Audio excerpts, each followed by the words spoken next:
My very first ebook made a little over 900K and it changed my life because before I created it, I was broke.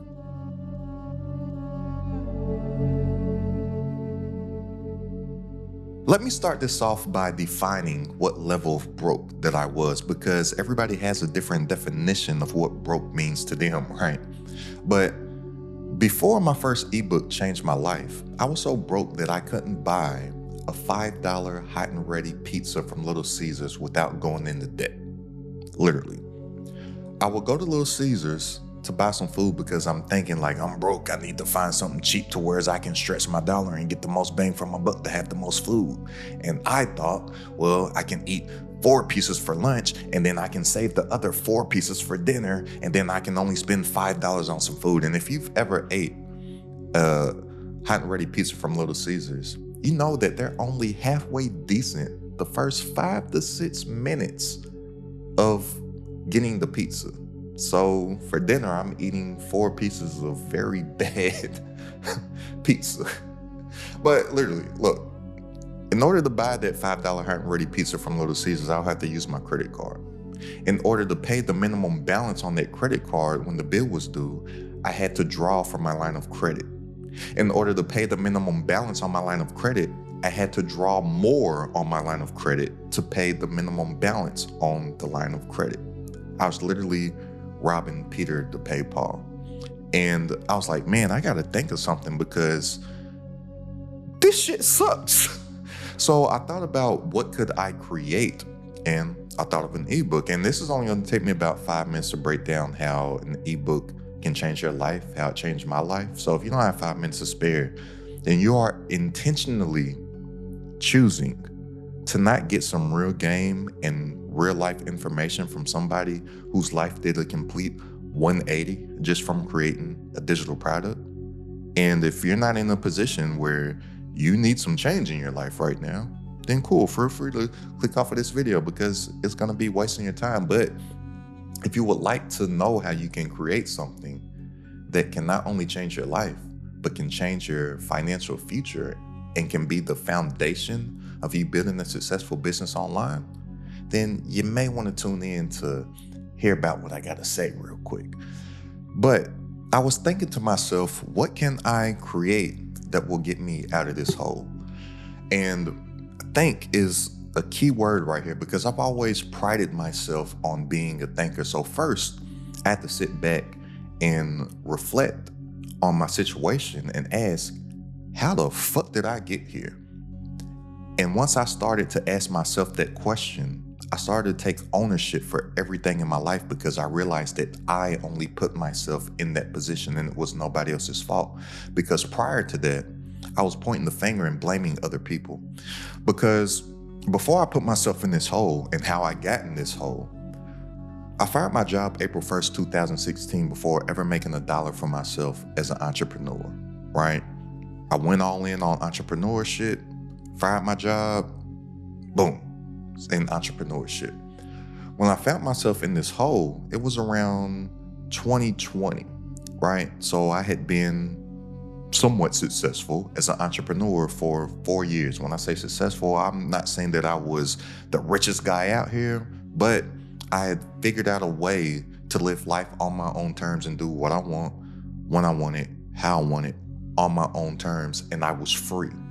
Because that's the whole reason why I got started as an entrepreneurship was for freedom. I hated the fact that I had to ask a corny looking motherfucker named Dale who had these beady little eyes and wore these glasses and whose pants came all the way up to his titties and would be micromanaging, talking about, what are you working on? And then come back 5 minutes later, what are you working on? You'd be like, I'm working on the same stuff that you asked me what was I working on 5 minutes ago. I hated the fact that I had to ask Dale if I could take off of work to fly back home to visit my mother for the holidays or for Mother's Day or for whatever the day. I hated the fact that he had the power to tell me no. I hated the fact that I had to set an alarm in the morning to wake up at a time that I don't want to wake up, to go to a place that I don't want to go, to be around people that I don't want to be around for at least 40 hours a week for 40 years of my life to retire off of 40% of the income.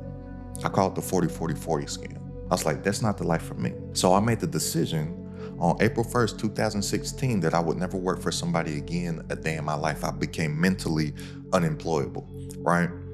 Now, the first business that I had found some success in to whereas I could live life on my own terms was a small niche in real estate called wholesaling. So I've been doing this for 4 years, and then I started to network, started to meet these people, and everybody was telling me, hey, you should get into fixing and flipping these properties. So find these properties, take out the loan, manage the contractors, do all the repairs, sell it for this much profit. Oh, it's so great, it's so swell. So these people started sending me these great deals. When, in looking back on it, if there were such great deals, then they would have just bought them themselves and fixed and flipped them themselves and made the profits themselves instead of pushing it to me, right? Which I later found out that these people were making money on the back end off of basically brokering the deal for me, right? So they were making money for doing nothing. Anyways, I go and I get all this debt. I go and I fix up these houses. I'm like, oh, I'm a house flipper now. And nobody's buying these houses. And I'm paying all these bills. I'm going into debt. I'm paying on more debt. My money runs out. And I am flat ass broke with nothing. And all this debt and all these lines of credit that are maxed out to pay on all the debt. To whereas I'm figuring out, how am I going to eat today? And Little Caesars was just sounding like the best bet more days than not. But then once I kind of got out of my woe is me phase and I started to put on my thinker cap, I was like, okay, what can I do? Because if I put myself in this position, there's power in that, because I know that I'm the only one that can get myself out of this position. I realized my power to create, and I came up with an ebook. I was like, what's something that I can create one time that I can sell over and over and over and over and over again, and my income's not going to be kept, because the marketplace has a vast number of people in it that will be interested in what I have to sell. Digital product, I thought of an ebook. Now I had to think about, what is it that I know how to do? Well, for the 4 years prior, I had success in a small niche in real estate called wholesaling. So I was like, okay, I'm going to write an ebook about that. I'm a complete failure at fits and flips, but I know how to do this. So once I started to think about the problems that people would go through in that small niche in real estate that I used to be in, I was like, the number one problem that people have is in actually finding the distressed properties. So I created an ebook that broke down 99 ways how to find this property. I created this ebook, sold it for $40 and made a little over $900,000 with it. And I'm so thankful for those pits, for those super lows, for the depth of hell and entrepreneurship that I was in, because without it, I never would have discovered digital products. And since that discovery, I've been 100% online ever since, because I've realized that I can always come up with a solution to a problem in the marketplace, create something from my IP, my intellectual property, and sell it to those people that are going through the problem that I had the solution for. Anybody can do it. And literally in my community, I've helped people do the same, have great results in so many different niches, from people that literally help people breathe, right? To African holistic spiritual healer, to somebody that helped people quit porn, to people that are helping musicians monetize their gift. Like, as long as you know how to do literally anything, if you can answer yes to both of these questions, which I haven't came across an individual that hasn't answered yes to these yet. Number one, has anybody ever asked you how to do anything? Literally anything. Number two, have you ever seen somebody else getting paid for the same exact thing that somebody else has asked you for help, assistance, or guidance for? All right. You answer yes to both of those two questions, then you have at least a 6 to 7 figure business right there in your mind. The problem is that you don't know how to monetize it yet. I mean, one of my homegirls back home, I told her this and she was like, well, I don't really know how to do anything but just little DIY, do it yourself stuff at the house. And I'm kind of like a Susie homemaker type. Why would anybody pay me to learn how to do that stuff? I was like, hey, you ever heard of Martha Stewart? If somebody didn't tell on and she had to go on vacation for that little bid that she did, Martha Stewart would be a multi-billionaire by now. I met a lady in the airport at the Delta Lounge who told me that she made 7 figures teaching people how to knit. Like, it could literally be anything. Now, let me say something that's probably gonna piss some people off. If you're trying to sell digital products on a platform like Amazon or something, you're not building a business, you're building Amazon's business. Why? Because Amazon owns your customer. And this is what it's all about. It's all about owning your customer. Now, when I say owning your customer, I'm not saying like you literally own the person, own the customer. In slavery days, they out of here, right? You can't own a person. But what I'm saying is that you can't own your customer's information. So think about this. If you were to sell something on Amazon, Amazon owns that customer's contact information. Amazon owns their email. Amazon owns their phone number. Amazon has direct access to contact them if they wanted to market to them. You can't. Because what most people don't realize about digital products is that amateurs make money on the front end. Experts make money on the back end. And that's because they have their customer info. So if they do have another product, if they do have another offer down the line, if they do have a coaching program that they put together, if they do create a community, right? They can remarket to the people that have already made a purchasing decision to already buy into something that they have to offer. If you sell on a platform like Amazon, you don't have the capabilities to do that. And people wonder why they spend all this time, energy, effort in creating a product, toss it up on Amazon, then nobody buys it. When they're like, oh, Amazon's the #1 marketplace on the planet, why is nobody buying my stuff? Well, for one, nobody knows that you exist. And for two, just because Amazon has traffic, Amazon is not sending any of that traffic to you. And then what those people do, since they're not making any money, they think, oh, well, I'll just make my stuff cheaper. And then they get in a race to the bottom by just pricing their stuff cheaper and cheaper and cheaper and cheaper until they hit the floor. That's not how you make money. Look, my very first ebook I sold for $40. A New York Times best-selling author can't sell a tangible, physical, hard copy book, right? They can't sell this big ass book for $40. Why can I sell an ebook for $40? Well, for one, it's because the value is there, right? And for two, price is only an issue if value is absent.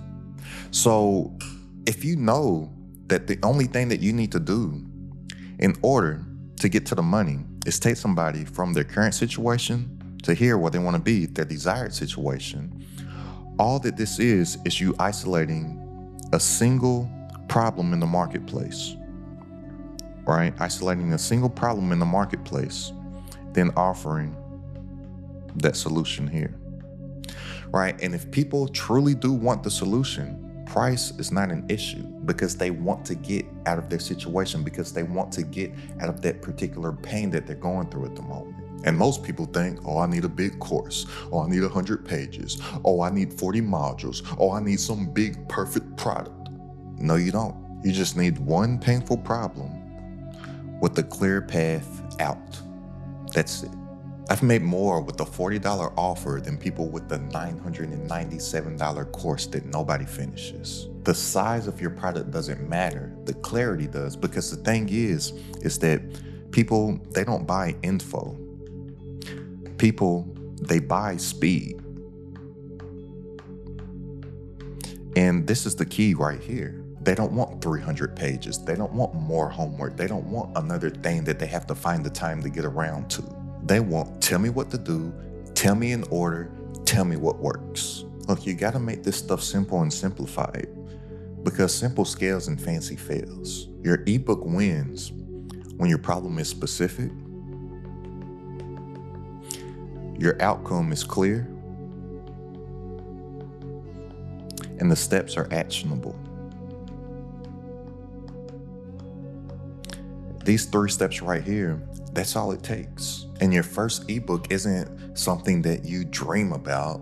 It should already exist. It should be something that people already ask you about, or a problem that you've already solved for yourself. So ask yourself, what do people ask me about? What do people keep asking me to explain? What do I always seem to have to explain over and over and over again? What have I helped other people do? What have I been through in my life that I overcame?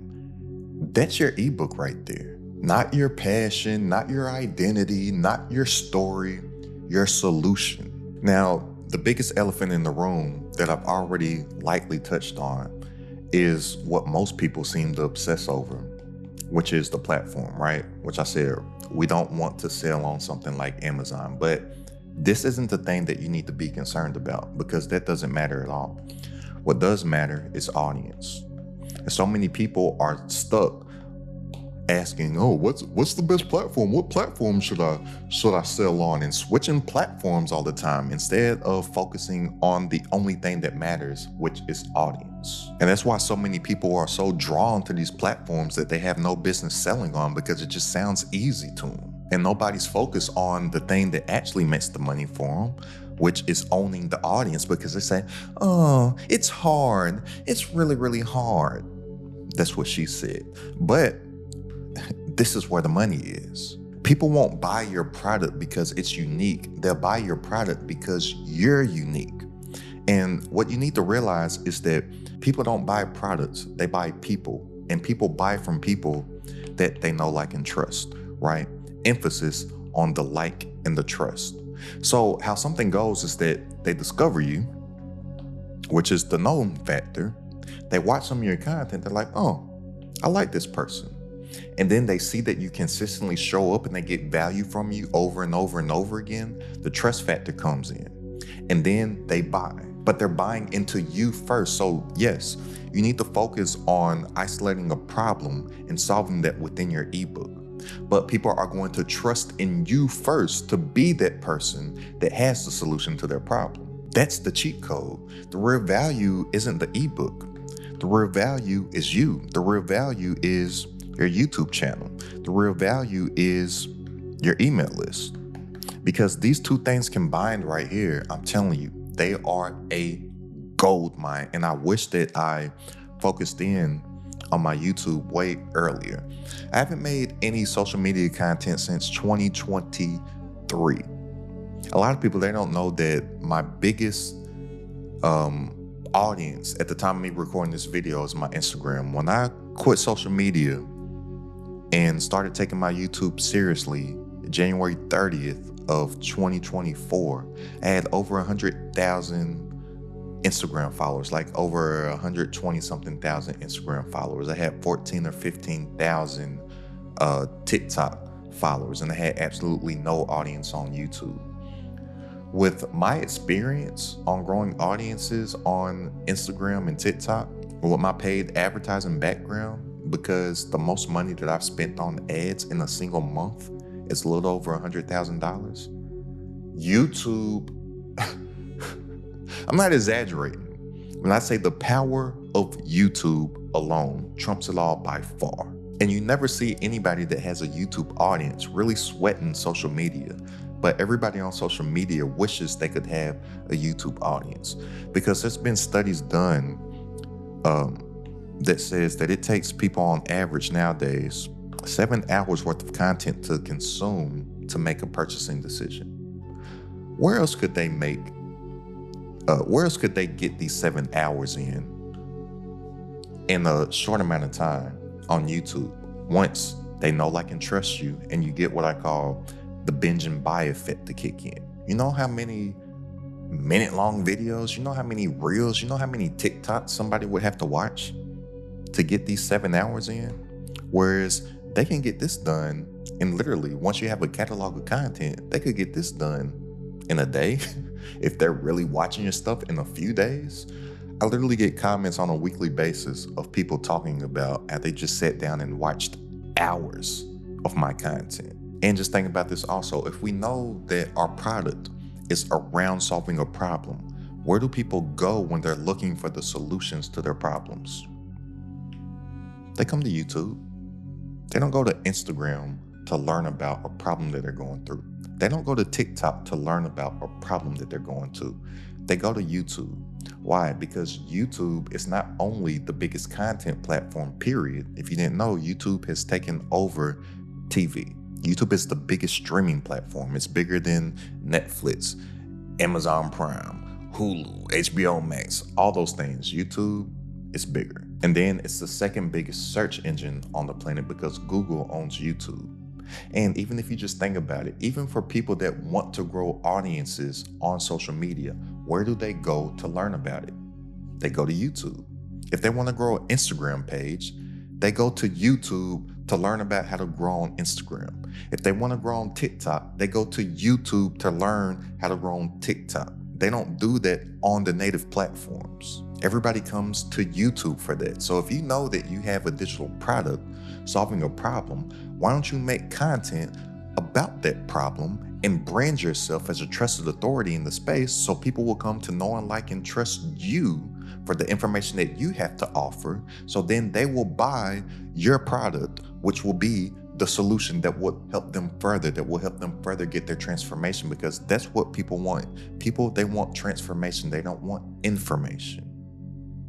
The only digital products that are selling are, yes, they're informational products, but they're informational transformational products. And you can brand yourself as the authority with a small micro niche YouTube channel as the vehicle to sell your offer. And that's how creators with small audiences make more money than the creators with the huge audiences. I know of a guy actually is coming on top of mine. At the time of me recording this video, he only has about 40,000 subscribers. It might sound like a lot, but in the big scheme of YouTube, that's not a lot. He has a business that is making hundreds with an S.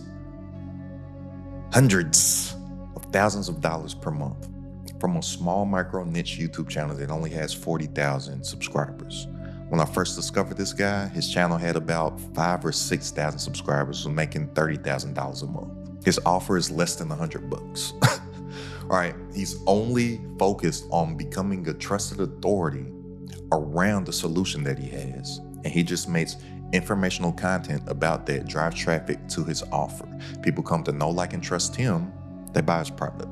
He doesn't compete on price, he competes on relationship, because that's what it is right now. You gotta understand that we are in a trust economy, right? And remember, people buy things from people that they know, like, and trust. Years ago, it used to be the loudest person on the internet won, or the person with the biggest ad budget wins. It's not like that anymore. That's why a lot of those gurus that run ads nonstop, I'm telling you, behind the scenes, they are hurting right now. They're bleeding out. I get emails on a weekly basis and text messages from some people that I have some personal relationships from, talking about, man, what is this that you're doing on YouTube? What is this YouTube stuff? I remember you talking about this YouTube stuff and saying you were gonna go all in and take it seriously years ago. Hey, what was that stuff that you were talking about a few years ago? Right? They're hurting right now. Even just thinking yourself. Even just use this video as an example right now. This video that you're watching right now. How many ads popped up in your face and you just hit skip? Get out my skip. I want to hear Aston CEO. I'm getting game right now. I'm getting value from somebody that I like. I'm getting value from this really handsome fellow right now. Get out of my face, ad. Skip. Why do you do that? Because you have no familiarity with them. And if there was an ad that would catch your eye, it's typically from somebody that you have some brand familiarity with. We're in the trust economy right now, and the great thing with the trust economy is that competition is not a bad thing. I actually get excited when I see competition. I actually get excited when I see saturation, because that's proof. A couple weeks ago, on my coaching call, my community is crowded at the top. We do these coaching calls each and every single Wednesday. And somebody on the call, they were saying that their market is saturated. They're like, oh, everybody's selling this. I'm like, well, good job. Because if nobody was selling that, then there's no money to be made there. So if I see that everybody is over here making money, and then I see it over here, there's not a single soul, why would I want to hop over here when there's nobody making money instead of hopping over here where all this money is getting made? I want to go and I want to hop in this market. Cool. That's proof of demand. But if nobody's selling anything similar to what you have, then that's a red flag. There's probably a reason for it. You don't need originality, you need positioning. Look, people don't buy what you teach, they buy how you teach it. Same topic, different voice, different results. I even use myself as an example in my YouTube channel. There's other people that talk about the same type stuff that I talk about, but they don't talk about it how I talk about it. Therefore, I make unique content. Therefore, I make Aston CEO style content because I'm me. They're not me. They're them. I don't try to do what they do. I know that me and another individual can talk about the same exact thing, but the way that I say it is going to help me cut through. The ears that catch what I have to say, they're going to gravitate to me. Everybody's not for me, but I'm not trying to get in front of everybody. I only want to get in front of you right now. I know for a fact from experience, not theory, that I don't have to have the biggest audience, that I don't need to have the most amount of people in order to make some real life changing money. I know that it's true that you only need 1,000 true fans. Once I read this article by this guy by the name of Kevin Kelly, 1,000 true fans, the whole concept of it is that you only need 1,000 people to pay $100 per year to have a six-figure business, right? I just took that concept of it and moved the numbers around because I'm like, oh, well, you may only need 300 people depending on what your offer is, what the price is, right? But the concept of the 1,000 true fans, you can do a lot with a little. Look what Leonidas did in the movie 300 with 300 men.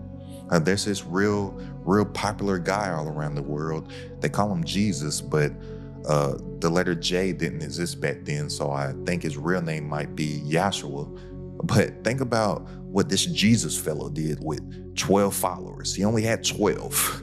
Like, you can do great things with a small amount of people if you're only locked in and focused on your tribe instead of focusing on what you don't have or what's not for you. Focus and lock in on what is for you, and you can do great things. And if you focus and lock in on that and price for value, not size, you can get numbers coming in online in your business just like all them that you see on the screen right now.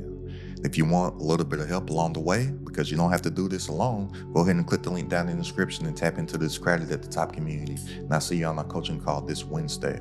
But the key thing to make all this work is building a system for yourself. And system, SYSTEM, stands for saving yourself time, energy, and money. Because once you create a system around this, the system will be working 24/7, 365, so you can get your time back. You can actually make more while working less. So go ahead and check out this video right here for a complete system that you can build around this ebook and get it done in one day. It's Credit at the Top.